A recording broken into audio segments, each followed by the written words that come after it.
Today, we're gonna talk about maintaining your Action X or Explore Series backpack with a spray-on water repellent. You're gonna need 3 items here. You're gonna need a water repellent spray, also known as a DWR coating. We've got 2 here, 2 different styles. I'll talk about the differences later. You'll need a damp cloth. You're gonna use this to clean your bag. And you're going to need a dry cloth if you're going to use something like this Nikwax spray. You might be asking yourself, what is a water repellent? Water repellency is a coating on the exterior of your backpack. It can come in many different types of form, but generally durable water repellent is a spray, but there's also other ways to make water repellency, and that is with a resin, or you could use a TPU laminate. Generally, TPU is laminated to the underside of the material, so it's not on the exterior of the bag. Resin is generally on the exterior, and PU sprays, which is what resins are basically comprised of, they can be found on both sides. It's probably pretty obvious, but the reason you have the water repellency on a pack is to encourage water to roll off the bag and prevent it from penetrating the actual pack and making it inside your bag. With that said, the reality of water repellent coatings, and your backpack for that matter, is they are not 100% indestructible. Your bag brushes up against rocks, trees, branches, and just transferring it from inside your car to inside your house, there's a chance it's gonna brush against things and abrasion on that outer shell is going to happen. The nature of the bag is to place it on the ground, open it up and access your gear. When you do that, a lot of times some users will pick it up by the top handle. It's just naturally going to create some abrasion on the front panel. So we do have 2 handles here. It's ideal to pick it up with 2 or to pick it up by 1 handle and the shoulder strap. Try and get it off the ground evenly at the same time.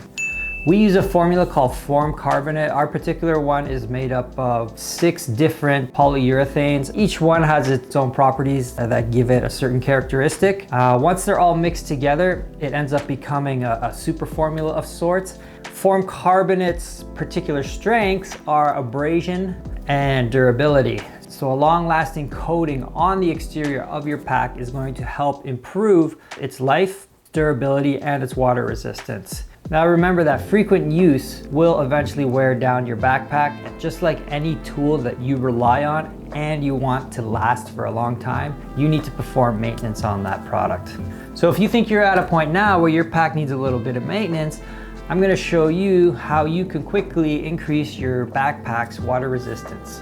So as stated, we're gonna start with a damp cloth. I've got my little maintenance box and I'm actually gonna take this lid and use it somewhat as a guide. We've got an Explore 60 here, and this was actually probably my most used pack for quite a while. It was quite dirty, but I've had some technical issues filming this video. This is, I think, my 4th effort. As a result, I've already cleaned and waterproofed it quite a bit. But for the sake of the video, we will do it again. So you're just gonna wanna take a cloth and rub the pack down.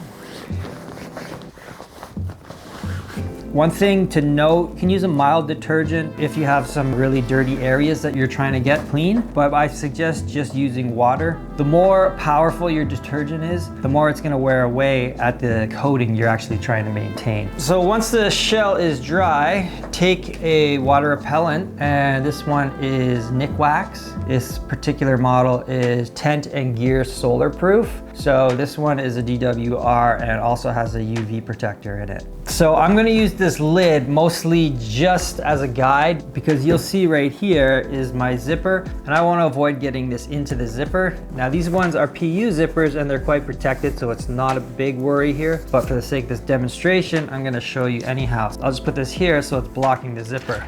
I'll shake this up and I'll give it a little spray, move it up here a bit, and we'll go around the world here.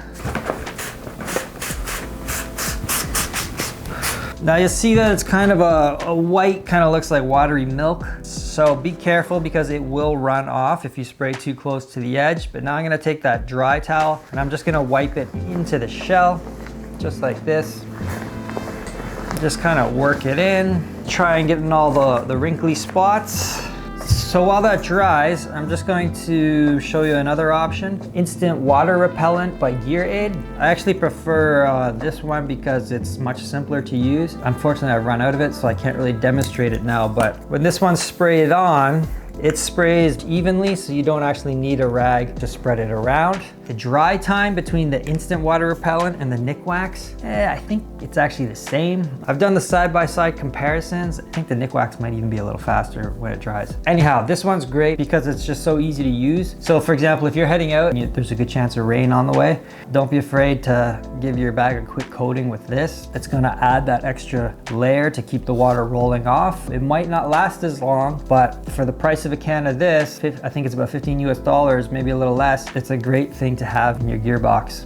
So we're just about dry now. I wouldn't always do this, but for the sake of this video, I'm gonna put another layer on because there's a chance that your first coating didn't get everything. We want to ensure that the entire pack has been covered with water repellent, but also it's gonna make it more durable and more resistant. If it wears off in layers versus one thick layer, it will just be overall more resistant. When we actually apply the resin, just imagine this bag is an assembly line that's about maybe 70 to 80 feet long. On this end, there's rollers and there's a man that stands here. He pours the liquid resin onto the material as it enters a 20-foot long oven, and he lathers it across evenly, and then it's pressed down through these rollers so it's even, flat, and very thin. And then as it goes through the oven, it's cured at a temperature that won't burn the material, but will also cure the resin. And then it comes out again, and there's another fellow standing here, and he again is applying the resin on in a liquid form, and then lathering it till it's flat, goes through the rollers again, cures again, and then when it leaves again, it goes through the same process. So it gets 3 coatings, and then after that, once it's rolled up again, it will be manually inspected. So the idea of putting it on in layers is kind of what we do at the factory. So right now, I'm just going to mimic that type of thing because it's definitely a better way to do it.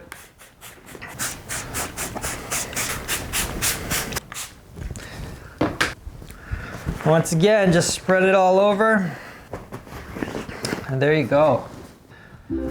I'm constantly reminded of the investment that Shimoda packs are, with cost in mind, and just the fact that you rely on this pack to get your gear in and out of pretty random locations. You know, you should think of this as a tool. You know, just like a car or your camera, you're gonna have to do a little bit of maintenance on it to keep it performing at its maximum potential. I hope that helps, and we'll see you next time.